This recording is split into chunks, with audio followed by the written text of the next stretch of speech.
Hi there, welcome back to the Joint Dynamics Intelligent Movement Series podcast. My name's Andrew Cox, I'm one of the owners and directors of a company here in Hong Kong called Joint Dynamics. In this episode of the Joint Dynamics podcast, we will explore the intersection of leadership, resilience, and transformative growth with Mac Ling. Mac is a trauma-informed executive coach, top team facilitator, and founder of the Coaching Collective, a pioneering firm shaping visionary leaders across Asia Pacific. With over a decade of experience, Mac bridges the gap between personal healing and organisational excellence, helping teams and individuals thrive in high-stakes environments. Sign me up for some of that, Mac. Welcome back to the Joint Dynamics Intelligent Movement Series podcast. How are you, mate? That's a mouthful. Thank you for I having know, me. didn't I? That last... Oh, whew. You did it. I get so worried about introductions. Side note, people, Mac and I did this back in 2022, was episode 64. I'm going to put this out, I think, at episode 130. Wow. Mate, thank you for being part of the journey. Yeah, so great. I'm really happy to be here again. Yeah, I'm stoked to hear you back. Yeah. And speaking of journeys, I'd love to hear about yours because you are now traversing 2 countries. So you're living in Thailand, Yes. but practicing working as an executive coach, a trauma-informed executive coach, no less. Yeah. Don't we want to know what that is, people? How's that going? Good. I spend probably about 3 weeks in Thailand, about a week here, a month. So I'm back and forth. Yeah. Come and see clients, and I still do a lot of work on Zoom. But yeah, I moved there mostly for my kids, so they can go to school and we can live a cheaper, more affordable life in Thailand. Yeah. And would you classify yourself as a digital nomad? Are you falling into that bracket? How much stuff are you doing online? I don't feel like I'm leaving, right? Like I'm not nomading. I'm more just, sort of living there. Okay, I would say, right? And then just dropping in here for your when I drop in here, get into your clients, do what you got to do, and then stay in contact. Yeah. Nice. Yeah. All right, man, let's kick it off. Let's do it. Trauma-informed executive coach. I love that. Yeah. Should be an acronym. Trauma-informed executive coach. Does that work? A TEC? TIEC? No. No, you heard it first and it didn't work, everyone. Anyway, what is a trauma-informed executive? So I would say, if you chunk them up into the 2 pieces, executive coaching is a lot of leadership coaching. And I think what was interesting is that I was doing a lot of coaching, and there's a fairly strict line of coaching of where you spend your time talking about, the issues that get raised for people. And so it's mostly the present and the future in coaching. And if people start to want to open up the past, like, oh, where did this come from?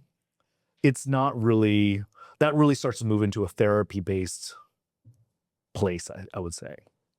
And so that's sort of the line of, hey, I think, I'm not qualified to go talk about that, because that involves talking about maybe like your past and maybe some of the things that have happened to you. And in the coaching space, that's really, I would say, in terms of, the ethics code that we sign up to, it's really not, it's not allowed, nor I think if you're not qualified and trained in working with people's trauma and pain, it can be a really dangerous place, right? Because you could cause harm. Dark waters there, I can imagine. Yeah, and so, I was trained as a coach, and so I really stayed in that lane. And then probably, let's see, in about 2020, 2021, I watched this documentary with Gabor Mate, and it's called The Wisdom of Trauma.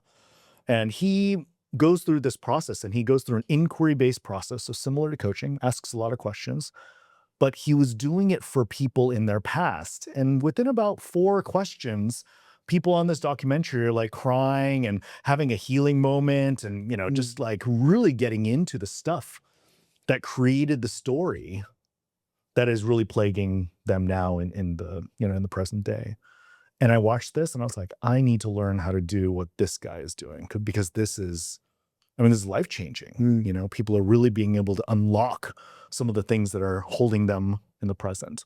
And then I, kind of looked at it and I was like, okay, well, he's like 78 years old. I mean, I think it's time. I'd love to do this with him. I don't know how much longer he's going to live. And, Lee just kind of gotten out of COVID. And I was like, okay, I'm going to go and I'm going to sign up. And so, yeah, within about a week or 2, I was, applied to the program and started. Is in Canada, correct? So it's an online program, Online, sorry. and so it's a 9-month therapeutic training program, and Wow. so you essentially meet bi-weekly online with your cohort. And there was an Asia cohort that we met, and so you're doing a bi-weekly online. You're doing triads and dyads almost once a week. You're in therapy with a compassionate inquiry therapist. I mean, so it was a very full-on program. And Gabor's role in that 9-month process? So it's his process. And I think what I learned after going to the conference about a year after that is that people were very curious about how he did what he did. And so the backstory is that he's a trained physician. So he's just like a medical doctor, and he was treating drug addicts in East Vancouver.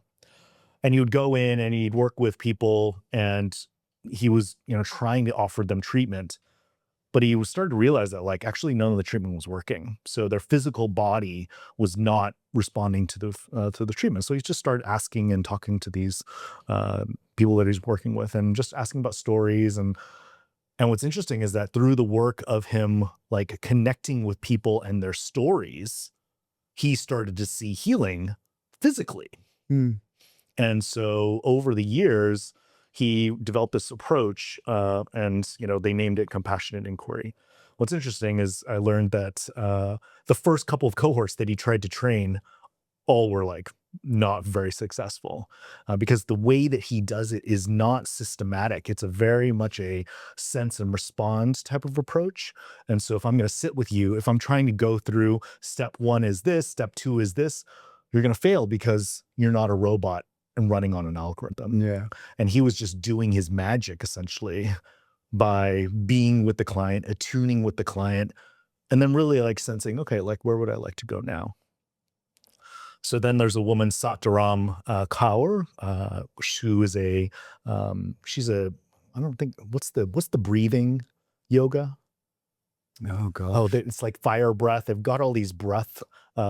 She's like the Tumi breathing that those Tibetan monks sit in the ice and heat up towels. Have you seen that? No, I haven't seen that. That's amazing. Anyways, so yeah. she Kundalini Oh, go on. practitioner, right? Yeah. And so she watched it and she's like, I can take your process and systematize it. So they watched hundreds of hours of him just doing his thing, and they created a program, this 9-month program, structured around these ideas of stepping stones. So some practices and then stepping stones, so that essentially, like crossing a pond, you get to one stepping stone. You don't necessarily need to go to this one. You could jump to that one. You could jump to that one, jump to that one. And you're really then just with the client, and you have some mastery over how to work each stepping stone. And so that's how they started to train people. And that's the process that I learned. And so Gabor, you watch hundreds of hours of video of him doing his thing. And then I got to meet him and spend some time with him during the conference and do some master classes and have some conversations with him. I listened to a few of his, I guess you say, presentations on YouTube, or just listening to him speaking. Man, it was inspiring, actually. And it beautiful. I think my heart rate dropped by about 10% just listening to him. I just sort of just went, huh. You know what I mean? Like, just he has this presence. Yeah. Drawn face. Right. Yeah. Yeah. Yeah. But I can imagine learning from him was an amazing 9 months. And I'm assuming you're still learning the process, or where are you on that journey of just, oh God, I hate the word mastery. I imagine it's a step-by-step process, but along as far as where you would like to be. So what's interesting, your understanding of that. Yeah, I finished the program. I started doing a little bit under like essentially a new banner and saying, hey, I can do some therapy. But when I was sitting with people in that therapeutic space and just doing a few hours, I was like, wow, I'm exhausted. So the level of emotional presence that you need to bring to work with people in trauma day in, day out is a different level than coaching. Yeah. And a different type of presence that you need to bring. And I just felt like, wow, like I don't have the constitution for this. If I was going to go talk to people about addiction and their childhood trauma every day, I was like, oh, like I don't I can't survive this. Yeah. And so actually did it for about a few months, and then came to this conclusion, and then decided, okay, I'm going to jump back into the coaching space. And essentially now I have the ability with a client to say, oh, like we're doing coaching. And we get to a point sometimes where you can see a pattern show up again, right? You can see a story that you're like, oh, I'm just like not good enough, or I can't get there, or like, the world is against me. And now I can offer my clients a choice. And I can say, look, why don't we pause? We can keep going in a coaching type of a conversation. Or there's a different conversation we can have that's a little bit more therapeutic. And I offer you the choice, right? This one's going to ask you, we're going to go into your past. We're going to talk about some things, and it's going to be more somatic based. It's going to be like, where do you feel things? How do you connect with your body and the feeling that you have inside? Whereas this coaching space is more on the like, hey, like, how would you like it to be, and stay more in the coaching space. Wow. And just out of curiosity, if we were to throw the percentages game at that, how many of the clients that you've worked with since you stepped back into the executive coaching space, trauma informed, how many of them, when they come to that crossroads where you say to them, hey, we can either stay in the coaching or we can start on the healing? Is that a simple way to, like what percentage is saying, all right, mate, let's go into the healing. I need this. Where you been? Or what percentage is saying, well, not yet. And then my next question is, once you go back into the executive, does there come another crossroads for most of your clients? So step one is at that first junction, what percentage say, no, mate, let's just stay in coaching? Right. And then is there, how many of those come to another junction where you say, hey, healing guy's here if you need it? Yeah. I would say it is 90% healing. Oh, really? Yeah. Yeah, we just. I've only had a few be like, can we just stay over here? I was Yeah. like, okay, yeah, we can stay over here. Is that worthy to say that's courageous to say that? Because then I think the 10%, I'm sure they're courageous just for seeing a coach because they're looking to better themselves, how they show up every day. But it seems as though that's quite courageous to say, okay, let's dive in. Let's unpack this. What I got back here. I think it depends on when you get people in their lives. I think timing is a big thing of how you make that decision. Because sometimes when you go into the healing space, it may open up new doors that you may not be ready to look at. But some people are like, man, I've been living with this for so long. You're the first person who's offered me this choice. So let's do it. This seems like a great opportunity. Yeah. Right.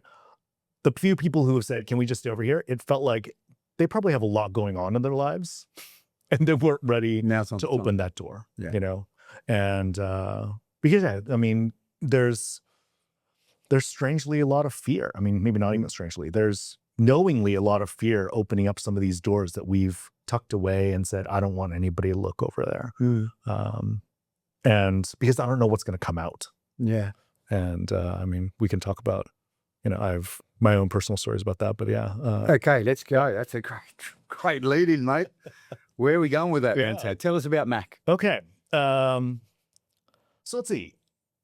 When I was growing up, I had a number of I would say I didn't have a lot of emotional support when I was a kid. So I had a pretty negative self-talk when I got to high school. And it was like pretty mean to me. It was very much like, yeah, you can't do this. Nobody likes you. You're ugly, you're fat, whatever. I mean, so there were a lot of names. This was your self-talk. This is my little. Did you have brothers and sisters? Just so a younger sister. Younger sister. Yeah. And I'm the only older brother of two. So me and my sister. And so I was bullied quite a lot in, let's say, junior high school. This was in the US. In the US. And then went to boarding school during my sophomore year of college. How old was high school. So how old is sophomore? 15 years old. Okay, good. So was not happy about it. My parents moved to Saudi Arabia. I stayed in the US, went to boarding school. And I remember being at that campus and being pushed around by, bigger kids, more mean kids, essentially. And then I was also being pushed around by my voice. And I remember walking around the campus, and I would spend a lot of time by myself, and I would listen to this voice. And at some point, I had the wherewithal to be like, shut up, go away, get out of here. I do not want to listen to you anymore. And so essentially I like put this voice and asked it to go into a room, and I locked the door and I threw away the key. And then it was quiet, and my mind was quiet. I was like, oh, this is easier. Okay, now I can at least just deal with these people who are like actively mean to me. I don't have to deal with this voice inside my head. And so I carried on. And what happened? And so then I, moved on with my life and like, got out of things and things improved and, was in my 20s and 30s. And it was interesting because my anger, I was not an angry person from, I think, maybe ever. And I noticed that like when I started doing the men's group work, I had this friend, Scott Taylor, who I started the group with, and he would challenge me. He's like, Mac, like, I know it's in there. I know your anger is in there, right? Like everybody has anger. So, you just saying you don't have anger can't be true. And I'm like, you know what's making me angry, Scott? You pushing me that I do have anger, right? Like, so get the hell out of here. And it was interesting because I really couldn't access the anger. And so it was quite an interesting moment, essentially getting into this, like moving into separation and then really starting to feel a lot of that and having it come out in like very messy ways, I would say, right? I think like as somebody who has felt a lot of feelings, been with my emotions, like I'm pretty confident in how I manage my sadness and how I manage my shame and how I like can work with all those emotions. But anger was this like, I have no idea what this is. I have no idea what it feels like. And so the first couple times it came out, I was like, whoa, this is really crazy. I have no idea what this is. And Any catharsis in there? It's slightly cathartic. Some of it, but not really, because it was just sort of like, what is this? This is so unfamiliar. Like, this is not a feeling that I know. Get back in there. Like, I don't want to feel this. And it was interesting. So working with my therapist, who I've been now seeing for like 5 years, she's amazing. She's in Romania, and I've never met her in person. Amazing. Yeah, amazing. She's a compassionate inquiry practitioner, and it's been the best. And so I was working with her, and I was also talking to my men's group. I was like, yeah, like there's this, I can see a hallway in my mind where that thing, that voice that I locked away when I was 14 years old lives. And it's dark and it's scary. And I'm definitely not going down there. Because like, there's a monster in there, right? It's mean and it's like, tyrant. Why would I want to let that out? And Gabriella, my therapist, was fantastic. She was like, well, if you were locked in a room for 40 years and nobody came to see you, what would you feel like? And I was like, scared, angry. So, and it was interesting how she was able to help me like put myself in that part's shoes and really be able to like go in. And, during a session, we basically went in and she was like, okay, let's do this together. And I closed my eyes and I went in and I took the key and I unlocked the door. To the day you locked the door, is that where you go? Meaning you went back? Oh, no, I just like in the session, she's like, okay, are we going to go open the door? I was like, yeah, Okay, cool. Let's go open the door. And I'm going to go and be with this scared kid who I put in a room for 30 something years. Yeah. And that process was, I mean, again, I was scared, but I'm like, okay, I guess you're probably more scared of me because I'm the one that locked you up. And so I was basically able to go in and sit in that moment and essentially say, I'm sorry.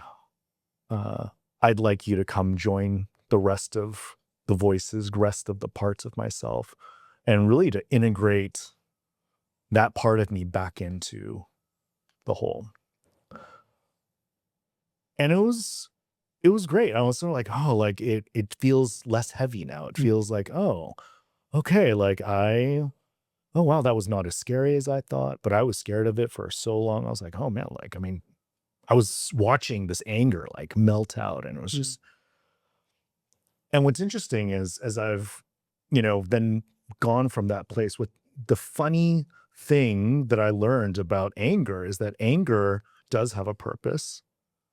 It is what drives and catalyzes action. Mm. It is our defender. It is how we set boundaries for ourselves. And so me not having any access to my anger, I really wasn't great at setting boundaries. And having done some of this work to like reconnect myself with this part of myself who was just trying to protect me at the time, and just being like, hey, like, you're really not this, good person. So you should probably try and do more, right? That's the driver of a lot of the negative self-talk, is like, well, like, Yeah. if you're not good enough, then just work harder. Yeah. Which is a lot of the messaging that I got as a kid. And so it just sort of, I can see how it was trying to help me and protect me. And now, as I've been able to bring it back into the fold, I'm like, wow, like, I'm much better at setting boundaries. I'm much better at saying, I don't like this. You cannot come in here. This is where I can, this is where I hold the line. And I think it's made me a more whole person. It's made me a more whole man, because now I have access to all of it and I can feel all of it, as opposed to before I was sort of like, oh, like, I'm just, no, you can step on me. It's okay. Just don't step too hard. Right. The day you locked the door, was that a really bad day, or you just woke up and said, okay, this is enough? Like, or was that the day where, like, the bully did something that crossed the line and you're like, okay, come on, I can't keep taking this? Or was it just cumulative and you just went, okay, Mac, let's lock this away? You need to protect yourself. I think it was like another normal day. It was another normal day. I can remember walking on this loop. There were some trees and some shade. So I have a visual memory of the sort of turn on the road and the like sort of light bulb that went off when it was like completely quiet. And I was like, oh, wow, that really worked. Yeah. And it came back a few times, but I was able to be like, go away, just go away. Was this your therapist, Gabriella, in Romania? Is this internal family systems, Richard Schwartz work? So I think it's all actually, so internal family systems and compassionate inquiry have a lot of connectedness. And so Richard Schwartz and Gabor have, I think, they've done things together.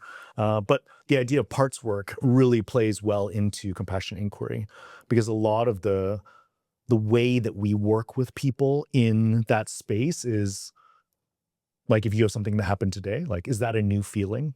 When was the first time you felt that feeling of like, somebody taking advantage of you, or like being mean to you, putting you down?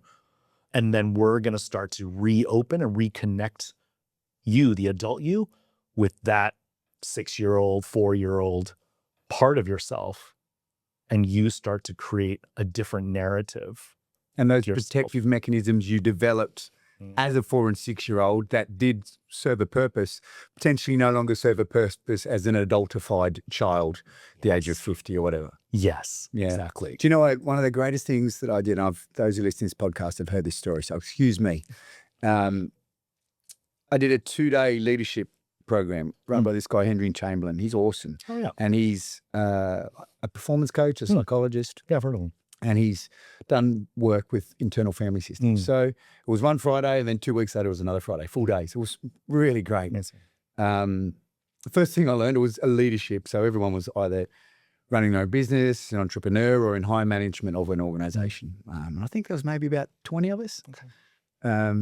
And it was great. So one of the therapeutic outcomes was that I got that other leaders second guess themselves as well. And all those apprehensions and even those voices that I carry around that's saying, I don't know if you should do that, you need to be cautious or whatever. Most of them had those same voices as well. I was so impressed. And Henry, graciously, we did a swap for a while. It was amazing. And one of my super skills is compartmentalization. I can have some stuff going on here, but when I just need to be Andrew, and with this hat on, I'm really good at locking that out. And Henry said, well, that's a great skill to have, and you need that to get the job done. But if you don't deal with it, if you just leave it there, if you keep it locked in the door, then sooner or later, it's not going to be your friend anymore. And that was actually a great learning moment for me to say, okay, thanks. Because I was thinking, I don't know if compartmentalization is actually a good thing anymore. Henry graciously, as a great coach, said, it's okay. You need to be able to do that. You don't need to be angry when you're hanging out with your mum or your kids or, in these interactions with clients. Yeah. But if you don't deal with that part of you and what's going on with you, eventually then that will affect you in another arena. Yeah. So I got a lot out of it. It was great. Oh, amazing. So the coach that Mac is today, the words just jumped into my head. Talent needs trauma. Remember the story of Muhammad Ali, that kid that stole his bike? Dude became a world champion. It worked. Yeah. He got so pissed that he just went and hit the heavy bag. Yeah. So you were hitting the heavy bag as a coach. The trauma you've had, Cam, does that align? Does your talent as a coach need the trauma that you've been through to make you a world champion Muhammad Ali coach? Or just a good coach, a better coach, a growing coach? I don't know. I think that's really comes up so much, doesn't it? Talent needs trauma, especially in the sporting arena. There's so many parallels to someone being a high-performing athlete as to someone being a high-performing executive athlete, corporate athlete, whatever you want to call it. Yeah. I think I get really... I have a lot of opinions about it. I think, podcast, mate. Yeah, right. You're in for something special. Here we go. I think in our very achiever-based world, I think it probably can be very helpful. But what is it that we're looking for these people to do, right? So we're looking for people who can withstand a great deal of pain in service of performance that the world deems as valuable. Right. So Muhammad Ali was what, punched, beat around, but it didn't work out for him in the end. Towards the end result, Parkinson's disease, right. But in order for him to get there, so he had to suffer a terrible, terrible thing in his early years, and then use that as the fuel to then become the heavyweight boxer of the world. So we celebrate the most. Probably a kid who probably suffered a lot of pain and trauma as a kid, right? Tiger Woods, right? He suffered a lot of pain as a kid, but we celebrate him as the best. And then we are shocked when things go off the rails. We're like, oh, how could that happen? We're like, well, because he didn't have a stable family environment, And I think, as a father, I'm like, well, I would like my kids not to have a lot of trauma. I would like them to have whole, loving lives, right? To be able to have beautiful connections with other human beings, because I value that as a dad. I don't need them to be a superstar in this world. I would like them to know what love is. I would like them to be able to show love to the people around them and to be kind human beings who are thoughtful and, can look at the world with a critical eye and ask beautiful questions and see the world and help other people to see the world. And now overlay resilience into that conversation, please. And the reason why I say that, that's your school experience, everyone's school experience. Sooner or later, I think most kids, even the bully, to be that person. Painful. You've got to be something going on. Not everyone is a dick. And if you're behaving, excuse my language, behaving like a dick, is that because you're carrying something and you just want to transfer your pain on? So with that in mind of what you were saying, what we all want for our children, I imagine. But I think adversity has a role to play. So now overlay resilience into where you're going on. Stay with kids and then we'll bring it into you as a coach. So I think with the kids, I think one of the things that I learned when I was doing the Gabor work, so you're learning how people take in their trauma, right? And I think the beautiful way that I've learned to think about it with Gabor is trauma is not what happens to you. It's what happens after the terrible event and who you're able to go and make sense of it and make meaning with it. Make meaning about it with, right? So did you have somebody to talk about this terrible thing that happened to you, right? Your parent died, somebody called you names at school. It can kind of be anything, right? So little T trauma to big T trauma like abuse. And so when we have somebody to make sense about things with, then as kids, it's easy not to create a coping mechanism story that it's your fault. It's my fault this happened. Because that's the easy story. Because if I believe that the world is unsafe, then I'm in a worse place. Right? Because then, oh man, like, this is, why would I live in this world? Yeah. So it's easier to be like, well, I'm the one who made the mistake. The world is just fine. But if you have, parents or somebody who's like, hey, this kid who was being mean to you, that's not about you. That's more about what he's going through. And you're like, oh, maybe, okay. Right. Then you can sort of start to sidestep some of the trauma because you're sort of like, oh, like, okay, it's not that I am terrible. It's not that I'm not good enough. It's I'm unlovable. It's that, oh, I still have parents who love me. I still have people who love me and think I'm great. Right. And then they have secure attachment. And then they can go forward, right, and do the thing. Now, we also know that it is nearly impossible not to have childhood trauma because, like, I have no idea what's going inside my kid's head, right? They're not talking to me. I mean, who knows what happens at school, right? And they don't always want to talk to you. So we can't stop and prevent trauma from happening, right? But what I learned was, okay, well, at least you have the skills of when they do want to talk to you, like you can be there and you know how to connect with them and you can do that work. So it's not to say my job as a parent is to shield them from having any trauma. I don't think that's possible. And honestly, like at some point, they're going to go off into the world on their own.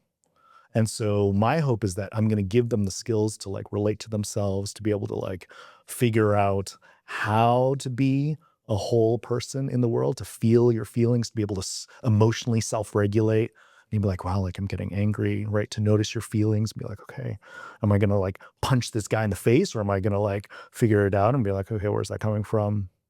Okay. And be level-headed and be able to like be with my emotions and not be taken over by my emotions.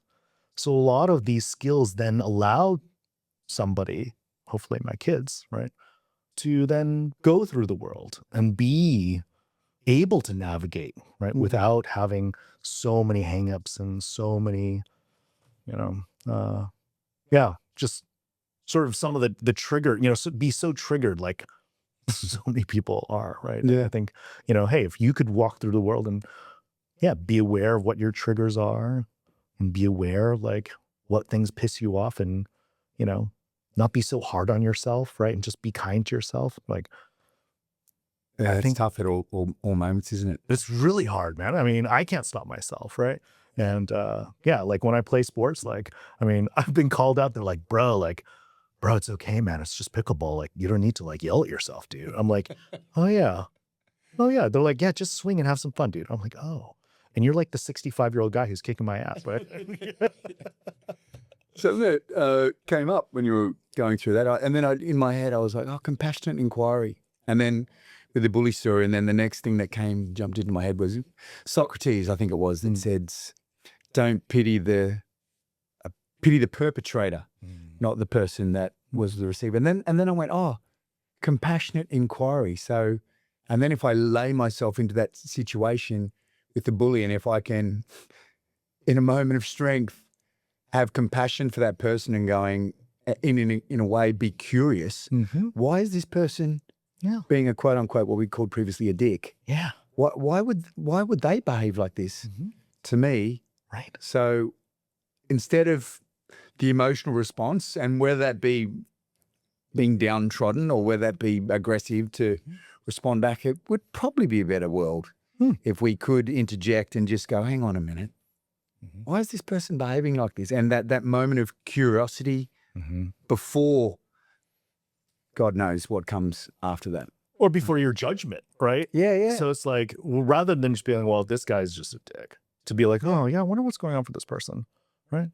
And whatever's going on for this person is probably more like painful than what's going on for me. Because I mean, you're like really getting aggravated over this one thing, And then I go, Not that you would have to be their friend. No. Someone's behaving in that way, you'd have to be their friend, but you can be curious and compassionate, and the outcome is probably going to be better for both of you anyway. Right. Because then you can diffuse the situation, right? Because then you're not going to play into the energy of like, come on, what's wrong with you? And you're like, oh, I'm good, man. You know, hey, it's fine. You know, and I think that's where we aren't teaching, we aren't, you know, training our kids, our adults, right? Some of this, you know, be curious, not judgmental. You know, it's for Ted Lasso, right? Yeah. It's very much if we can stay in curiosity, it's hard to get to this like, well, you know, I'm gonna like, you know, pull out my fists. Yeah. Right. Because why would I punch something that I'm really curious about? Yeah. Right. Yeah. Okay. A side note almost. Are you working? Does parenthood come up? So now that since you've done the Gabor Mate work, does parenthood come up? Because I've got to say, I'm a parent, and I think that's where I second guess myself the most. I want, God, you love your kids so much. And, you know, you're saying sometimes parenthood is about being patient. You know, when you want them to talk, just talk to me. And you're like, well, that didn't go well again. Maybe I just need to be patient, and when they're ready to come to me, they will. But man, I wish they would. I really feel that that's where I second guess myself the most, because you know, I believe most of us love our kids more than anything else. They're awesome, man. I hope my kids are awesome, but man, they're challenging at times as well. Yeah, and sometimes they bring out the worst in me and the way that I respond. And same. I'm developing awareness on that as a parent, honestly. Yeah. Are you doing anything in that space since the Gabor Mate stuff? Are you feeling confident to speak in that space, or you can just speak as a dad if you want? Yeah, I think mostly just as a dad. Okay, fine. So now we understand. We can delineate. This is not coaching. Yeah, this is Mac being a dad, as I am. Yeah. Yeah, I would say the one space that I'm doing a little bit of work in that is I've now started meeting with a couple of Asian American guys who are also dads, and just having some conversations. And we haven't even figured out what it is, but we've met probably 4 or 5 times, just as a like, how do we connect Asian fathers, and then really again do some of this equipping, right? It's capacity development. It's how do we show up for our kids and be there. And yeah, develop some skills of like, man, I was really not at my best. What do I do now? Yeah. Yeah. Okay, cool. Yeah. So that's the work I'm doing. Let's drop back into coaching then. Yeah. But I would say, you know, to your thing, I think the one thing that I have learned, and probably the thing that we didn't learn from our parents, is really the need and the ability to repair. And if we as parents can acknowledge, you're like, I'm imperfect, and I'm going to acknowledge like, hey, like I really lost it 15 minutes ago, and I'm sorry. And I will do better next time. And, you know, you didn't need to be, you know, you didn't need to be the point of my attack. I think we then start to change the relationship between us and our kids to be like, oh, now I don't have to believe that my parent is perfect. And then we don't have this shattering moment, right? Because isn't that the whole point? You're like, you realize your parents are not perfect when they do something bad. That's a powerful moment, huh? And then you're just like, well, now I'm not going to listen to them at all, because, you know, like they were used to be perfect, right? So let's start stealing dad's drinks, right? You know, so if we can start that process and be like, look, like I'm not perfect, you know, you're not perfect. We're like living a human experience, and I'm learning too with you. I mean, that was another one. So in the group leadership, I just wanted to get as much out of it as I could. So every time Henry said, do I have a volunteer? I was like, oh man, I need some therapy here. Let me go. Everyone else is sitting on their hands. I'm like, what? You doing? I'll go. And maybe that helped the workshop, because Henry invited me to go back. He's like, I just need someone that needs to work like you do. But I had this moment up there, and Henry just, I guess you'd say, did what Henry does. It was actually poetic and beautiful. Man. Once I got over my own shit, maybe my ego, and he just kept guiding me. And it was so weird, because I've never thought that there was moments in my childhood, in particular with my father, who I adore. Unfortunately, my father died in January, a couple of months ago, and I had the most profound pleasure and proud moment to give his eulogy. It was one of the most beautiful things of my life. And I adored my father. Like, he was a great bloke, got an Order of Australia medal. Jimmy Cox, I love you, mate. That's my dad. No shit. Anyway, but he had a temper. Like, yeah, when back then, I'm 52, so I just turned 52 yesterday, Mac. Hey, happy birthday. Thank you, mate. Anyway, back then, I don't know if psychology, counselling, awareness of trauma and how that can affect us was even a thing. Anyway, so Henry had me up and we were talking, and he just, for some reason, I don't even know, I dropped into this moment when I was a kid. I think I was about 12. And I grew up in a town called Tamworth, and the Tamworth representative rugby league team went down to Illawarra, and we played some games against Illawarra. It was really fun. And anyway, it was like a 4-day trip. And I came back I describe it as feeling light, and I had the best time. Basically you're going down with your mates, you play a sport you love, and then you come back home. It was awesome, getting a bus, Yeah. And then I remember I came home and mum and dad were fighting. As adults do, I fight with my wife. But anyway, my mother and father were fighting, and I stepped in and said to my father, in a sense, something along the lines of, Dad, stop that. Why are you being so angry? And my dad just snapped at me, like really snapped at me. And literally, Mac, I still, when Henry went through that conversation with me and guided me to that place, and I didn't know what was coming, like I had no idea. And then it just, had this memory. And I remember that I really felt it there when Dad said that to me. Anyway, then I was crushed, and I walked to my sister's place, which was like 15 kilometers away. Wow. Through the dark along the river of Tamworth, where I was super scared as fuck. I got man. But anyway, I got to my sister's place. And then, we never spoke about that again. And for some reason, that moment came up, and I specifically remembered that. And then Henry just skillfully took me back to that moment. Yeah. No joke. Like literally, I time traveled almost. I know it sounds weird to maybe any of you that haven't experienced that. And I hadn't up until then, but I literally felt like I time traveled. And he literally said, like, I'm smiling, I'm feeling great. No joke. He literally said, what would you say to Andrew now? And then he said, and what would you say to your dad? And then, and then he said, who else is in the room? And I was like, oh, my mum, Can I say something to my dog?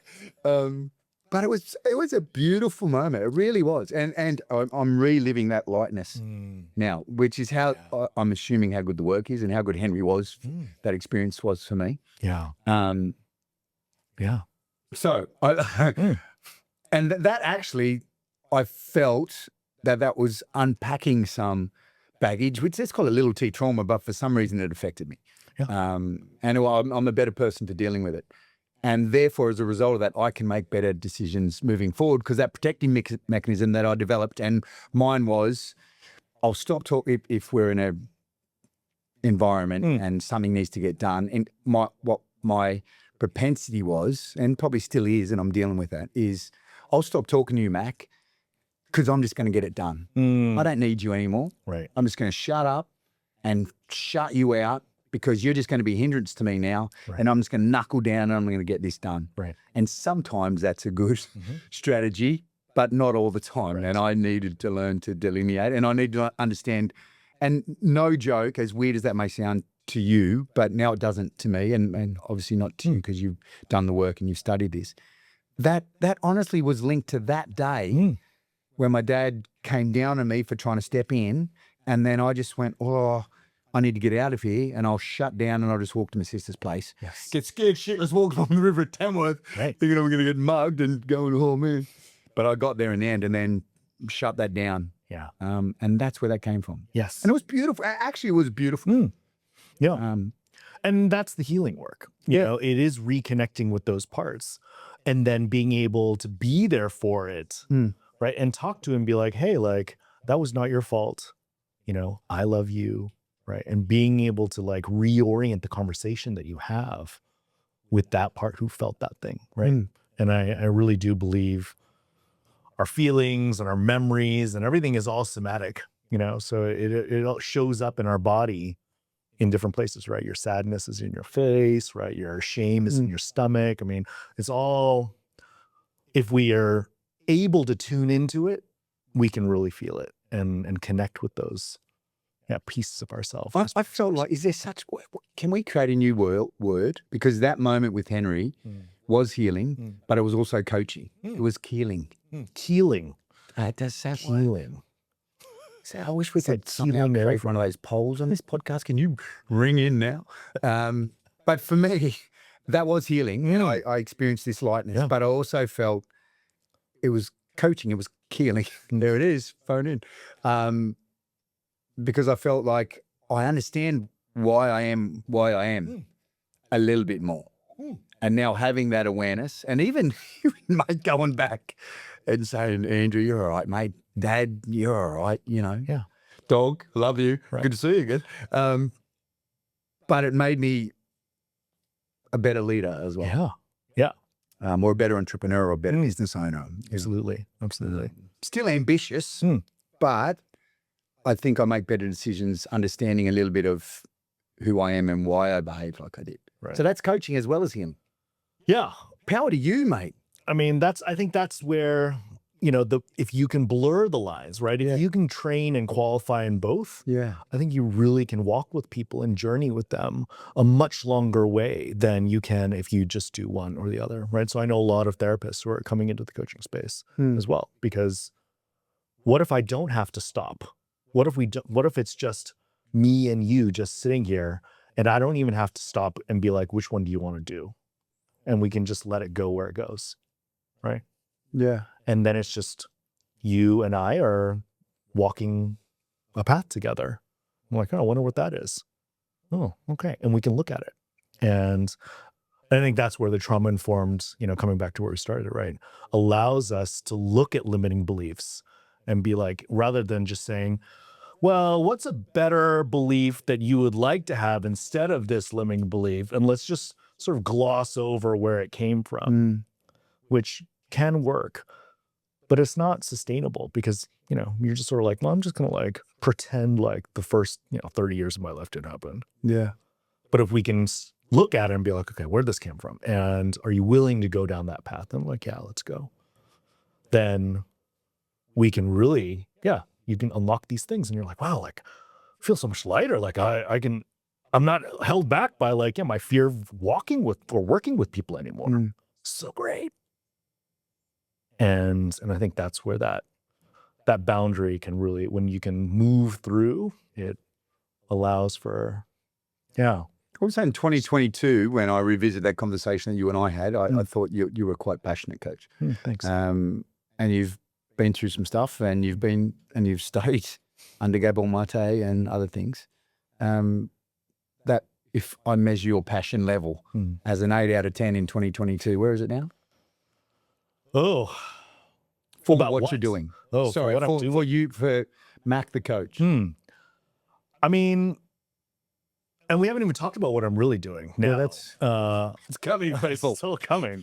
I don't know how much time we have. I'm gonna crack open this kombucha. You know what? And hey, another shout out, New Vitality Mushrooms. They're a sponsor of this show, Mac. You know what? Well, thank you. Just to keep this conversation New live. Vitality. I need everything I can. I'm gonna put some lion's mane mushroom in my tongue. Go crazy. All right, we'll try that. It's a new tropic. Lion's mane. No joke. JD 10% off on New Vitality, people. Woo-hoo, I'm buzzing. Whoa. You don't do it for the taste. Or do you? Maybe. That's so subjective. That's so subjective. Okay. Right, go. Let's do it. Tell me. Thank you for this. Yeah, that's great. Wilson. This is great. Full future. I'm like 9 out of 10, 10 out of 10 still. Like, Awesome. I really like what I do. It is, and the work that I'm most interested in now is really moving into how people make meaning for themselves and how they find and see the world, how they relate themselves to the world. And in a similar way to some of the like things that we've been talking about, like what are the stories that you are living in? Are some of those stories old stories that you've just been listening to? And if you could see it, would you still like to continue on living in that story? Right. And it's interesting. It's just a lot in the world. It's more in the world, I think, of psychology, and we get into like adult development and ego development, and then what happens when you can start to create perspective for yourself. Can you see yourself and notice like yourself, right? So this is where some of like even just mindfulness, right? Can you notice what's coming up for you? Can you notice what you're experiencing? Can you hold polarities gently, lightly?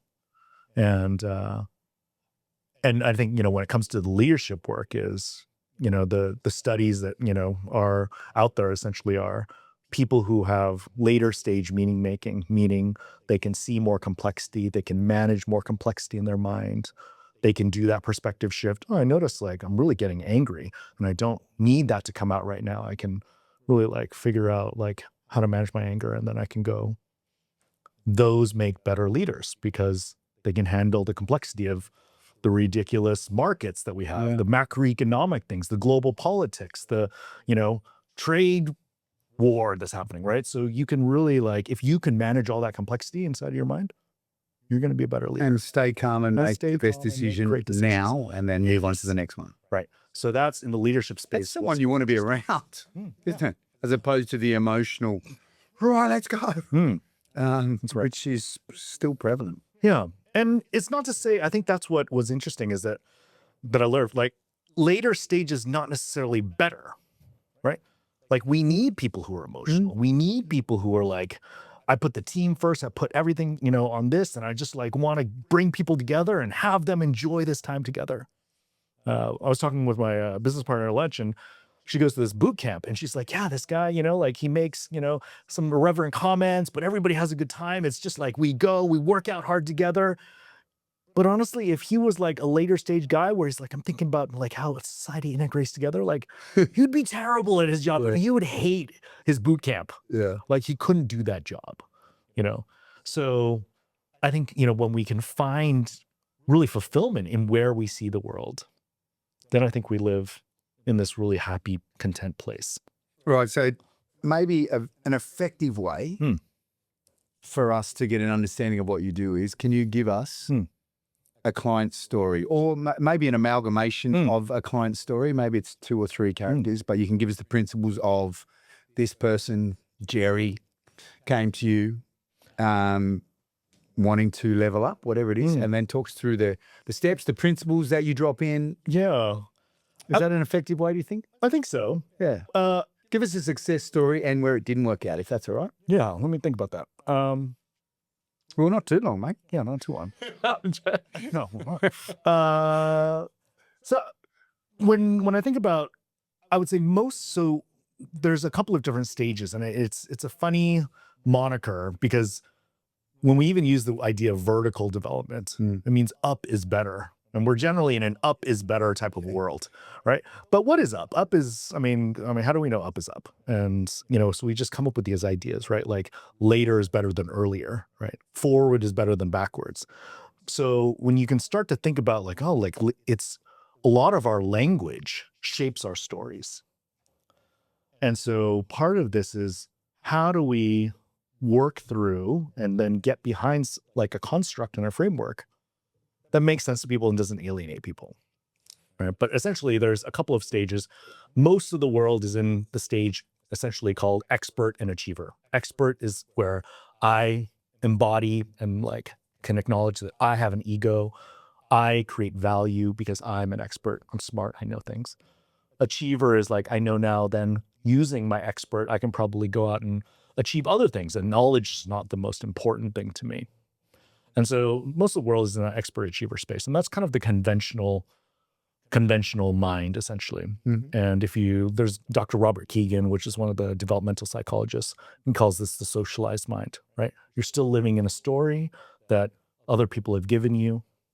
And, you believe that getting a position with high paying job and, high title with a great company, you will have success.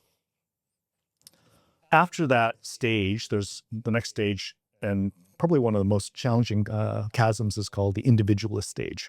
The individualist stage is when you start to question the story, and this is called the self authoring mind, where you start to be like, oh, no, like, I don't really know if money is going to make me happy. So many people jump this bridge when major life crises happen. Divorce, somebody dies, getting old, retirement, losing their job. And people have to come to terms with like, well, like, oh, my identity was tied to this stuff.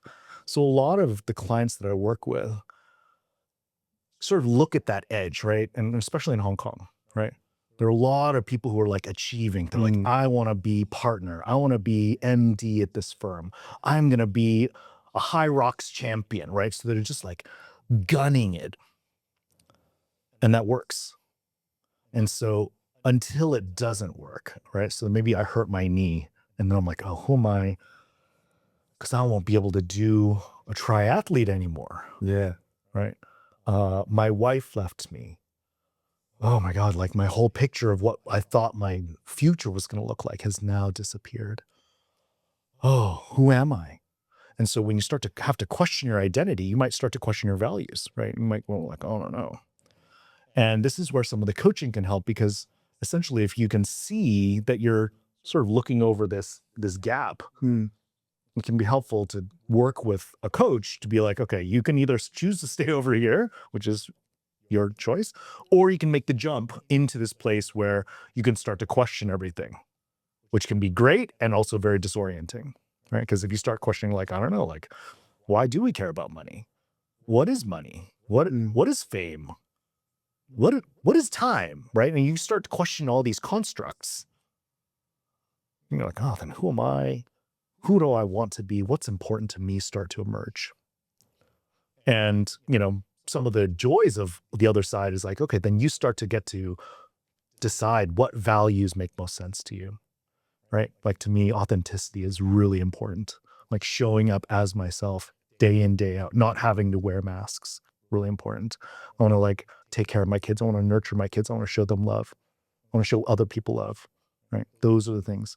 So I no longer need to be like, well, if this job is going to pay me more than this job, I'm like, well, I'm asking different questions. I'm like, well, like, tell me more about the leadership. Tell me about how, people like deal with conflict. Can people like speak up and be honest with each other, right? Become my questions rather than like, how much you're going to pay me? Like, what's the career path, right?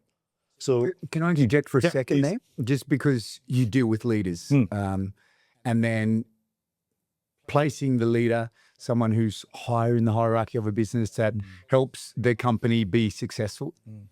There are certain KPIs, key performance indicators, and some of that, a lot of that actually is, at Joint Dynamics, we have a few locations and we have to pay the rent, and we have a level of fixed costs. So there needs to be enough action. So how do you balance? That's one example, but mate, put that in a financial organization, it doesn't matter. How do you balance that with the need to perform? How do you is that the magic sauce? Can you tell us about that? Because I'm sure if I'm listening to this right now and I'm in higher management at a bank and I'm excuse me if this is a generalization, but a lot of it seems as though it is to make money. They're big organizations, and when they make money, the people that invest in them make money. So I guess there's a trickle down effect that works. Yeah. But you need to have good people, you need to have great culture, and you need to be able to ask those questions that you have, but then you need to be able to balance that with, I hear you, Mac, but you know what my rent is? And do you know what my fixed costs are? I can't afford more than 10% of that. Like, how do you navigate that? It's a great question. It's one of the questions that I have to ask as a coach. The work that I do is for achiever organizations. I work for large corporations, right? Because they pay my bills, right? So I don't always get to do the work that I find to be like really interesting, fascinating. But I'm working with leaders who I really care about, who I invest in, and I'm helping them to achieve what they want to achieve, right? And then on the side, I also get to have some, conversations that really light me up, and have these, we can have these conversations. So we're living the dream, right? This is living the dream, right? I love it. And so I think when you get to this place, I mean, my achiever is still very healthy, right? I need my achiever to pay the bills, to, put food on the table, to pay for school, right? And so just to say, what's interesting is like, just because we have the ability to make meaning at later stages doesn't mean we just like lose all the other ones. Yeah. Right. So like my expert is really alive and well, right? My achiever, when I need to get my emails done, when I need to power out like marketing things, I can just go into a mode and like get it done. Yeah. And I think, you know, the phrase that I'll use like is once we can see it, it's easier to be able to have it and hold it rather than to be had by it. Do you know, I feel that I need another shot of lion's mane because I don't feel I understand the answer to my question in regards to the leadership. What do you say to the leader? Like, help me just connect the dots that little bit more. Sorry to be, if I'm holding this up, but please help me out. So I think when you go back to the leader, then the question starts to become, well, how can I, as the leader, let's say I do have some later stage meaning making, right? I can see the systems and I can see it for what it's worth. Achieving and making money is only one output. Yeah. A reality though, I've fixed costs that I need to cover Mac. Right. Yeah. Right. But I've got to drive these guys. I am probably very good at doing that. Yeah. But now I can see greater complexity in it all, right? Because now I can see the system for what it is. And you're like, oh, interesting. Okay, well, we're going to keep doing this. And I might be more thoughtful in my choices of how we make money, right? Because there's, we'll call it easier, maybe dirtier ways to make the money, right? You're like, okay, I'm going to invest in these types of investments, which, you know, might hurt the environment or whatever it might be. Or I might say, look, well, I want to do more human-based investment. I want to do this type of investment because I can see the second order or third order effects, right? So I don't just need to jump to the quick IRR and just make my, you know, fast money. Yeah. Right. So we're hoping that as a more thoughtful leader, you can then say, okay, I know how to make, cover the costs and also do less harm, perhaps, if that's my initiative, right? Yeah, I've got to say that there seems to be a shift. So in partnership with another company, ergonomics company, it's Jeb, and then in partnership with this other M. Moser, we recently joined Dynamics and these two other companies. We did a pitch for a major banking organization. Yes. And it was to do with employee wellness. You know, the ergonomic chairs and devices help the workplace fit the worker. And then, you know, the M. Moser is an architectural interior. They design the space, and then Joint Dynamics looks after the human. It's beautiful. I hope we get the job. I really hope we get the gig. Yeah. It was beautiful. On that call was the diversity, equity, and inclusion lady. It was really cool. I was like, wow. And the question she asked, it was really great. And I was like, well, I didn't see that coming. And isn't that cool that this organization, a major bank, you know, with 20,000 employees in the Asia Pacific, 2,000 in Hong Kong, a major bank has on this call, this lady. It was really, it actually was, it made me go, huh. And I felt like that was progress. The questions she was asking, sometimes I felt like we were going in one direction, then she took us over here. But it makes sense because she's saying, we want to look after our people. Yeah. And this is who our people are. Right. And we went, oh, and actually we've had to go away and add a little bit more to the pitch, which is cool. Yeah. Right. So it moves you away from binary thinking, which is one of the big things, right? And so if you have the ability to manage complexity, you can move into both and thinking, right? Why not entertain both options?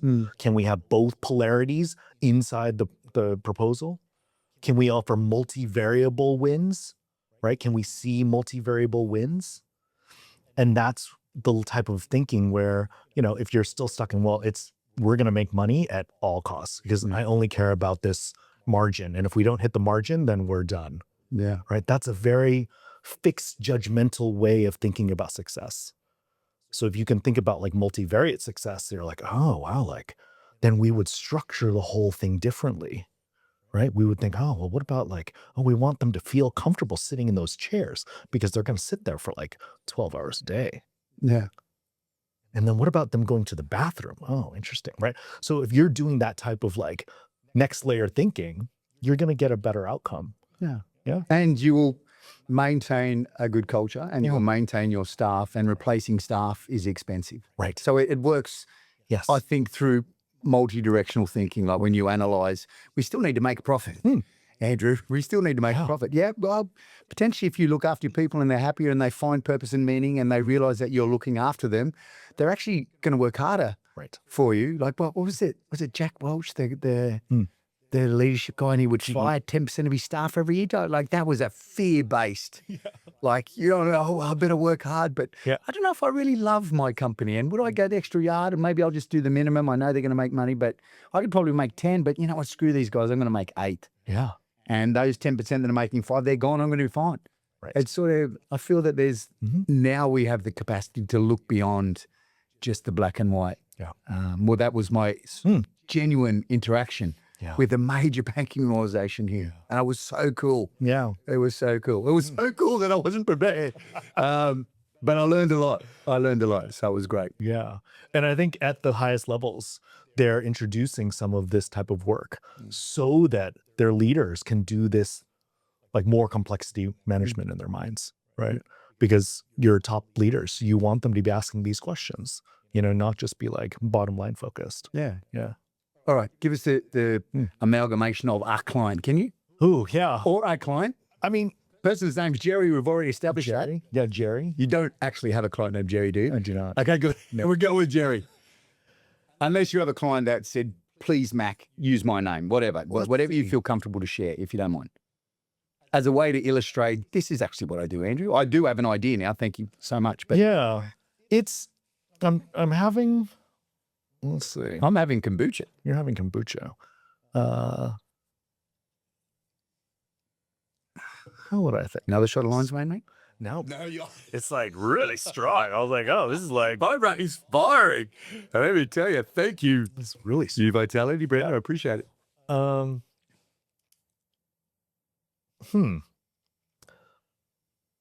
can start with a learning moment as a coach where it work out. I mean, I think, let's see, as a client,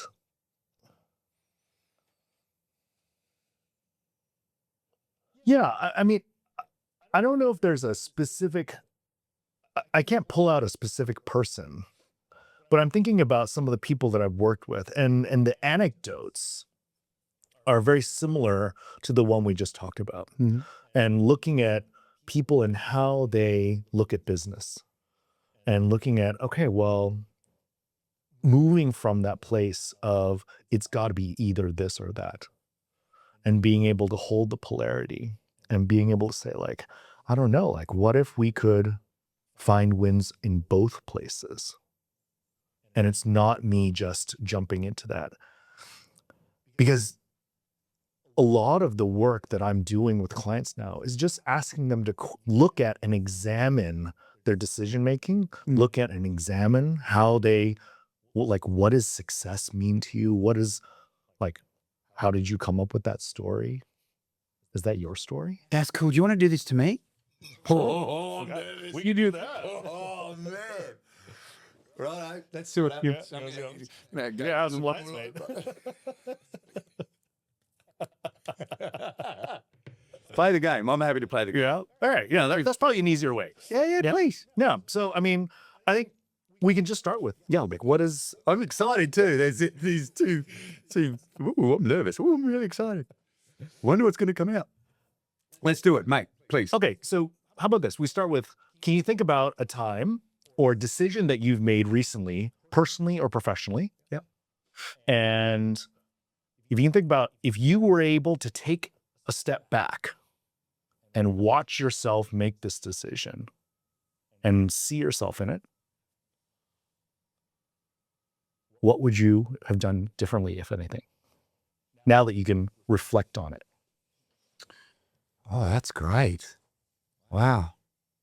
Here's where people are going to have to put this on 1.5 because, God, what do I choose? Okay. Actually, can I? Yeah, I'll just go with what come up. It's probably, but the story is, so just say Sunday week ago, I hurt my back like crazy. Unbelievable. I can't believe I hurt my back. I'm very active. I love being a physical person. That's what I find a lot of joy. Anyway, Friday was Anzac Day in Australia. Okay. And I went to this outdoor gym. I call it the Jungle Gym. And I put on the last post because Anzac Day is a beautiful day in Australia.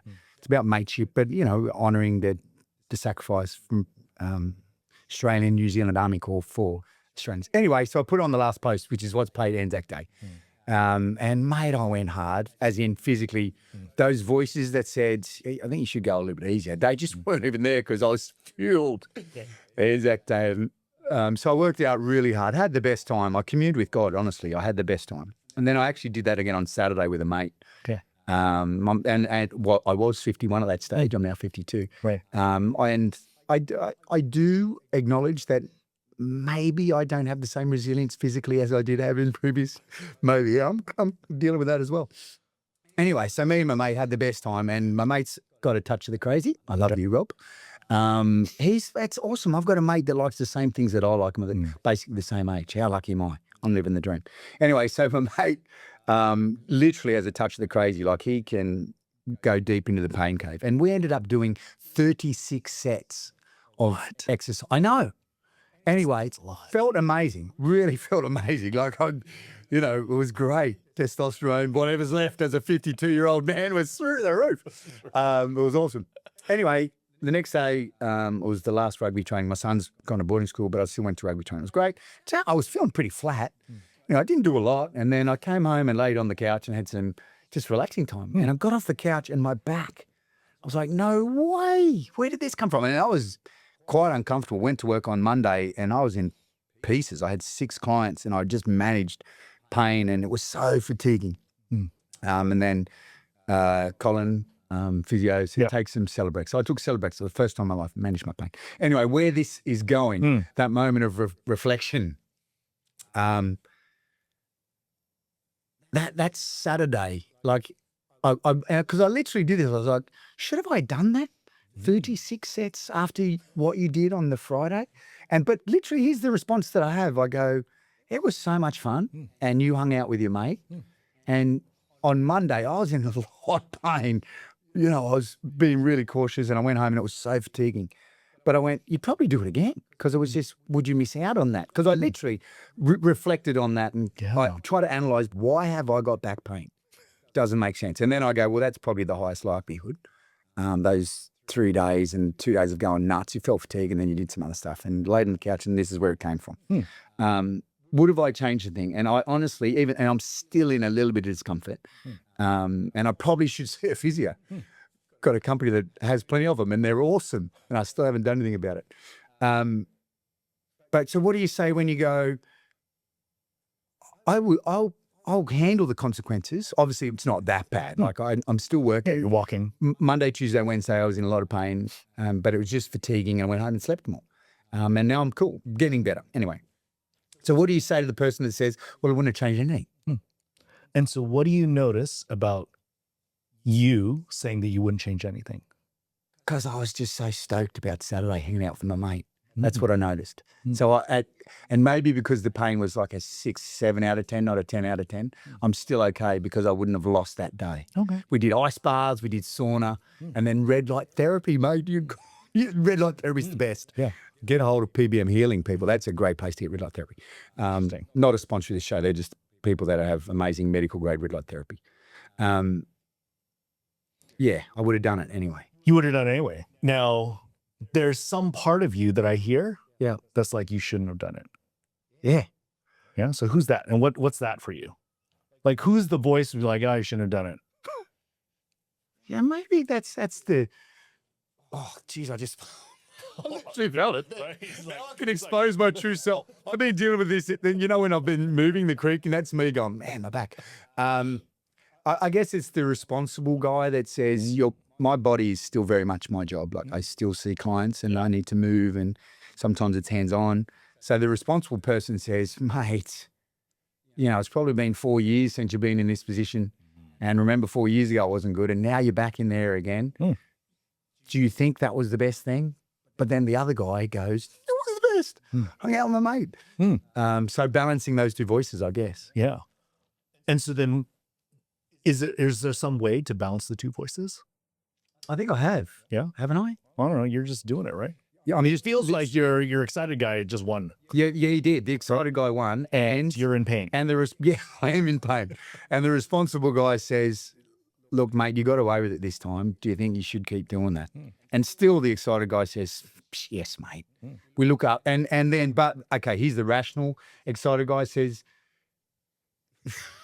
but we're okay because you, Andrew, looks after himself very well. And the likelihood, the percentages of Andrew hurting himself frequently are pretty small due to the level of care that he takes care of himself because he loves it. I'm a physical person. Yeah. I love the physical world. I love it. It's how I commune with our God. I feel like I touch the hands with God some days. Yeah. So that guy says, so maybe the underlying voice is, I know you think I'm a dickhead, but I'm not that big of a dickhead. This time maybe I was, and I did learn from it. And so maybe next time I won't go Friday, Saturday, Sunday. I'll just go Friday, Sunday. Okay. Okay. So you're making a decision to change your mind. Yeah. Yeah. Now, this might be a little funny. So if you can see the two guys talking to each other, Yeah. what do you notice about those two guys talking to each other? They're pretty good mates. Is that making sense? They're pretty good mates. Yeah, that's what I noticed. They're like, good on you, mate. You know, and then it's like, hey, you got my back, don't you? A little bit. So I guess that's where All right.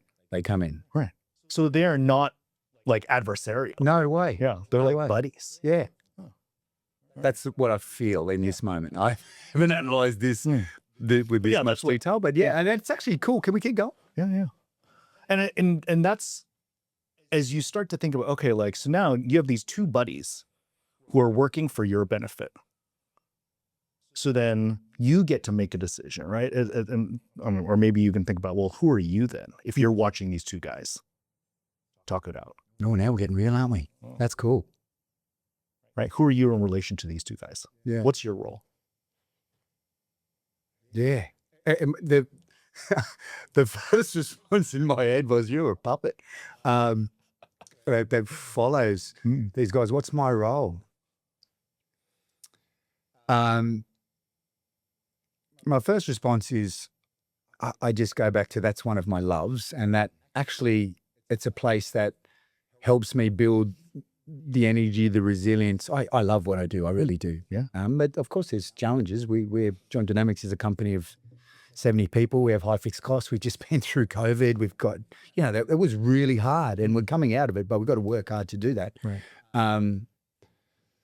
And me having that time on Anzac Day, for example, I do it twice a week, like where I just remove myself from John Dynamics, and it's Andrew time. Either I'm with my mate or mates or by myself. Yeah. And I know that it builds my resilience. So when Thursday, Saturday, when I go in, I know that I've just built up this happy place and this store of resilience that allows me to deal with whatever gets thrown at me. So the guy in the middle is the beneficiary of, especially the excited guy, because I know that the excited guy, I need him because when I look after myself the way that I do, and it fills my cup. I know it sounds weird. I'm not a spiritual person. I'm not a religious person. Maybe I'm a little bit spiritual, but I'm not a religious person. Yeah. But there's moments when I finish and I'll do some breathing. I'm God's there going, "G'day, mate." There you go. Yeah, good to be back. And that helps me do all the other stuff I got to do. Being our parent, being our husband, being someone that's trying my best with my business partners to grow John Dynamics and make it a great place to work and help people. Beautiful. Yeah. Does that make sense? It does. And so then what I hear is the guy who shows up at the gym is the excited guy. Yeah. I love it. And so the responsible guy comes later and he's like, what did you do, man? Yeah. Because I've done this enough times. That's right. And it's not, when my back's different, but just say not that long ago it was my thumb and then it was my shoulder. So they're always there, but they're just workarounds as far as I'm concerned. Right. But they're there and they do create a hindrance at times. And, I think where it just gets to is like, is that working for you? Right. And it sounds like it is. It is. Yeah. So It's a trade-off, it's isn't just just having the awareness of like, I have this excited guy who loves to like push it. And then I also have a responsible guy who's like, yo, like, how about only Friday and Sunday? And being able to like sit with it all. Right. And then, now you know. But part of, I think, where we get to in this work is like, it's first the awareness. Like, do I even see that there's an excited guy and a responsible guy? Or is it just one gloopy mess inside, and you're like, I don't know, isn't it just one voice? Like your ability to notice your conversation is already like, like I would say helpful so that you can make decisions on your behalf. Right. So imagine if you couldn't do that distinction. Yeah. What do you think it would look like? Well, just say I've excited guy one all the time, then that in the reality of that is that would make it difficult for me to do a big part of what I do. Yeah. And that's not cool. Right. Yeah. But, just actually going through that, and maybe that was the easy way out because it wasn't actually my work, Andrew work. That was me, Andrew, being excited guy, responsible guy with my body. So I felt that maybe I could have been more courageous, but I'm not going to be. Thank you, mate. Thank you. So that was an easy way for me to go through that. But even in that way, going through that and just going through you holding space for me and guiding me, I felt I got to know myself a little bit better. No, that sounds weird. Like I've never actually thought of excited guy and responsible guy before, but via you holding space and guiding me through, they come up. Yeah. And it's nice to have those guys there, actually, to be honest. Does that, I'm just like, well, it's nice to have excited guy there. It's nice to have responsible guy there a little bit. Maybe do it with a louder voice sometimes. Like this guy's, Yeah. But just going through that process allows me to reflect and allows me to make better decisions moving forward. I feel that that's the process. Yes. And so then when it comes back to the leadership work, there's this great quote that guides a lot of what I do. And it's by Bill O'Brien, who used to be the CEO of Hanover Insurance. And he says, leadership is basically a series of interventions that we have with other human beings. And so the quality and the success of the intervention is wholly dependent on the interior condition of the intervener. And so a lot of the work in this space is like, well, what's your interior condition look like? And just from that exercise, I'm like, oh, it looks pretty clean, right? Like you've been able to like sit with the two sides of yourself and be really like, wow, they like get along. Like they have a really respectful relationship with each other. Hey, like good on you, man. Like he's like, yeah, keep going. But imagine if you were highly conflicted inside and really upset. And this guy's like, hey, shut up, man. You should do this stuff. How are you going to show up when your team is on fire, when your team is like pissed off? And if you're not clean and clear inside your mind, you're probably not going to be able to show up in a calm, collected way to help people navigate the complexity in their lives, And so that's part of this work that I find to be really interesting. It's just like, let's get to help you get to know yourself so that you can understand the inner workings of your own psyche so that you can then go and be great at what you do and inspire other people and like lead them in these like cool things and bring your energy to it, That was beautiful, wasn't it? Wilson, how good was that? That was beautiful what you just said. Oh, thanks. I'm going to rewind that and play that again. All right. You too. How good was that? All right. So, hey, let's wind this down then. Gosh, wow. With that as a punctuation moment, that was beautiful. Honestly, that was. Thank you. You're very welcome. That was great. What would you add to this conversation then? I think, the last thing I might say is the reason why I'm passionate about this work and I love sitting with people in this space is I think at the heart of it, it's really about like, how do we help build and help people to build a stronger connection with themselves in service of building connection with the people that they love and the people around them. And one of the big questions that I get asked a lot is like, hey, Mac, like, are you worried about AI, like taking over your job? And I'm like, no, I don't think so. Because the human work that you and I do, right? Sitting with people who are struggling in pain, so sitting with people who need to like figure out how to like work with other human beings. That part can't go away because it is about human connection, right? I don't think AI is going to take over your job. Robots are not going to take over physical therapy clinics anytime soon. Yeah. And so part of the work that I think that I love, in terms of this space is really like, how do we help each other learn how to connect and, put down the screen and put down the phones? How do we teach our children how to connect so that they can be in a world with other human beings? And I think that's, that's something that's really close to my heart. And how do we then create skills and like teach people, right, to be with themselves again so that they can be with others? So, And maybe on that point of AI, Mm. that's the push to get better. Mm. If you're happy to be just performing as a coach in whatever your region is in 3 out of 4, then you're probably in trouble. AI can replace you. But Yes. if you do the work, Yeah. if you go and you learn from Gabor Mate, for example, and then you know how to hold space like you do and how to create questions and guide people into your voices, Puppets. but add you to what Mac sort of did to me, then AI can be the gift to Yeah. push us to keep learning, to get better. It can be. Absolutely. Right. I'm not like, oh, AI is terrible. I think there's just this, I think there's a lot of fear. Yeah, no. And I don't think we need to fear it. It's, it cannot replace us. It will help us. We can use it as augments. Yeah. Right. To allow us to offload some of the things that we don't want to do, but, I think it's not going to teach us how to be more human because it's not human. We're human and you need a human to do that. That's right. Damn straight. That's I right. love humans. I love humans. Oh, pretty cool. All right, mate, where do we find you? Because after what you said, that beautiful moment, I'm reaching out to you. Awesome. And where would I do that? I'm at macling.com or coachingcollective.net. You can find me, let's say, those are probably the biggest, easiest places. I've found you on LinkedIn. On LinkedIn, yes. Just Mac Ling, executive. I think the only one. Which is great. I'm your follower.